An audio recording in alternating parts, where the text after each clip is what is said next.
അപ്പം നമ്മൾ straight pant തയ്ക്കുമ്പോൾ നമ്മൾ അരവണ്ണം എടുത്തിട്ട് അരവണ്ണം ഇപ്പോൾ ജസ്റ്റ് ഒരു 35 ആണെങ്കിൽ 35ൻ്റെ ഡിവൈഡഡ് 4 അപ്പോൾ അതിന് 4ആയിട്ട് തിരിക്കുമ്പോൾ നമുക്ക് കിട്ടുന്നത് 8.75. ഇതിൻ്റെ കൂടെ ഒരു 2 ഇഞ്ച് എക്സ്ട്രാ കൂട്ടിയ 10.75 കിട്ടും.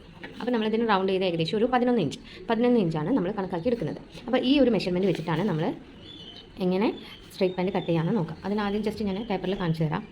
നമ്മളിപ്പോൾ ഇത് നമ്മുടെ ബെൽറ്റിൻ്റെ ഒരു പോർഷനാണ്. ബെൽറ്റിൻ്റെ പോർഷൻ ഏകദേശം നമ്മളൊരു 2.5 ഇഞ്ച് ബെൽറ്റിന് വേണ്ടിയിട്ട് ഇവിടുന്ന് തുണി എടുക്കണം. അപ്പോൾ ടോട്ടൽ ലെങ്ത്ത്, പാൻറ്റിന് വേണ്ട ടോട്ടൽ ലെങ്ത്ത് എന്ന് പറയുന്നത് നമ്മൾ ഓരോരുത്തരുടെ ടോട്ടൽ ലെങ്ത്ത് എടുക്കുക. അതൊരിക്കലും നമ്മൾ ബെൽറ്റിൽ നിന്നിട്ട് ബെൽറ്റ് കഴിഞ്ഞിട്ട് വേണം ടോട്ടൽ ലെങ്ത്ത് എടുക്കുക. അപ്പോൾ ടോട്ടൽ ലെങ്ത്ത് ഞാനിപ്പോൾ എനിക്കൊരു 32 ആണ് എടുക്കുന്നത്. അപ്പോൾ 32 നമ്മളിവിടെ അടയാളപ്പെടുത്തുക ടോട്ടൽ ലെങ്ത്ത്.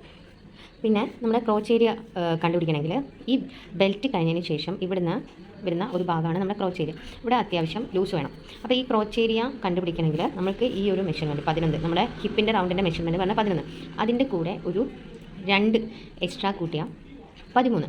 ഇതാണ് നമ്മുടെ ക്രോച്ച് ഏരിയ. അപ്പോൾ നമുക്ക് ഇവിടുന്ന് ഇങ്ങോട്ടേക്കുള്ള ലെങ്ത്ത് എന്ന് പറയുന്നത് ക്രോച്ചിൻ്റെ ലെങ്ത്ത് 13 ഇഞ്ചാണ്. പിന്നെ ഈ ഒരു പോർഷൻ നമ്മളൊരു 2 ഇഞ്ച് എക്സ്ട്രാ വിട്ട് കൊടുക്കണം. എന്നിട്ട് ജസ്റ്റ് ഇവിടെ ഒരു കർവ് കൊടുക്കുക. അധികം ഷേപ്പ് ചെയ്യേണ്ട, ജസ്റ്റ് ഒരു കർവ് കൊടുക്കുക. എന്നതിന് ശേഷം നമ്മുടെ ബോട്ടത്തിൻ്റെ എൻഡിൽ നമ്മുടെ കാലിൻ്റെ അവിടെ വരുന്ന ഷേപ്പ് എന്ന് പറയുന്നത് ഏകദേശം റൗണ്ട് 7.5 കൊടുക്കുന്നുണ്ട്. ഇത് ഞാനിപ്പോൾ ഫ്രണ്ടും ബാക്കും ഒരേപോലെ കട്ട് ചെയ്യുന്നത് കൊണ്ടാണ് ഇങ്ങനത്തെ ഒരു മെഷർമെൻറ്റ് ഇടുന്നത്. അത് ബാക്ക് വേറെയും ഫ്രണ്ട് വേറെ ആയിട്ട് കട്ട് ചെയ്യുന്ന രീതിയുണ്ട്. പക്ഷേ ഇതും കുഴപ്പമൊന്നുമില്ല, നല്ല പെർഫെക്റ്റ് ആയിട്ട് നിൽക്കുന്നുണ്ട്. അപ്പോൾ ഈ ഒരു മെത്തേഡിൽ നിങ്ങൾക്ക് ചെയ്ത് നോക്കാം. അപ്പോൾ നമ്മളിതിങ്ങനെ ജസ്റ്റ് ഒന്ന് ഷേപ്പ് ചെയ്യാം. ഷേപ്പ് ചെയ്തിട്ട് ഇതിൻ്റെ സെൻറ്റർ പോയിന്റ് കണ്ടുപിടിച്ചിട്ട് നമ്മൾ ഈ ഒരു അങ്ങനെ പാൻറ്റ് കറക്റ്റായിട്ട് കണ്ടുപിടിക്കാം. അങ്ങനെയും ചെയ്യാം.